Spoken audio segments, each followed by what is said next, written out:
Now, the over-the-counter or OTC, the Nasdaq stock markets, they work differently from the New York Stock Exchange. So in here, they have this what we call the dealer. Okay, so what I mean, the flow of this is of the transactions is that when there's investors that are willing to sell their shares of stocks, they will go to the dealers. Now, before, um, the transaction is really small and few buy and sell orders are actually happening. It's because there is a direct, like for example, the dealers before do not buy the inventory or the securities from the seller or investors.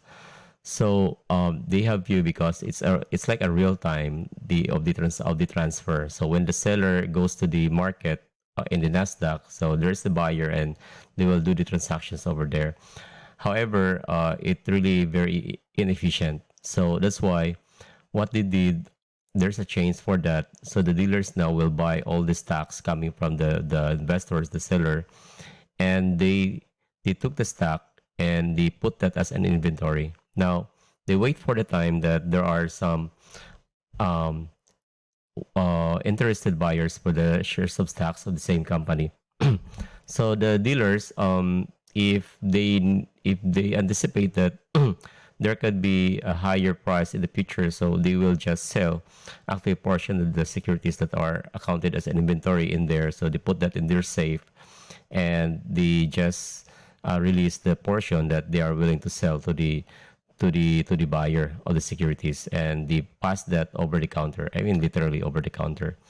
So that's how they work. So the dealers are they're doing the bid and also the asking price. So example, for the sellers of the stock securities, the individual, so they bid for that price like at a lower, then when they sell that, they ask for that. So what's the difference is what they call this spread. The spread now is the markup of the dealer. So here comes, now there's a broker. The broker now will bring together the dealers and the investors, like the buyers. So uh, it's one that do the intermediacy or I mean the mediation between the dealers and the investor, which is the broker. So both of the brokers and the dealers are actually their licensed brokers, and they are members of the Financial Industry Regulatory Authority, or the FINRA. Is known as, that's the Nasdaq actually. So that's the Nasdaq is stands for National Association of Securities Dealers Automated Quotations. Okay. So over time, actually, it's a close competition actually between the NYC and the Nasdaq. So they have now, there are big companies that are migrating from Nasdaq to NYSE, but there are certain companies that still stay in there, like Microsoft, Google. Maybe they have some negotiation with that when it comes to handling of their shares of stocks. So that's it. That's how it works. Why the Nasdaq is different from the NYSE.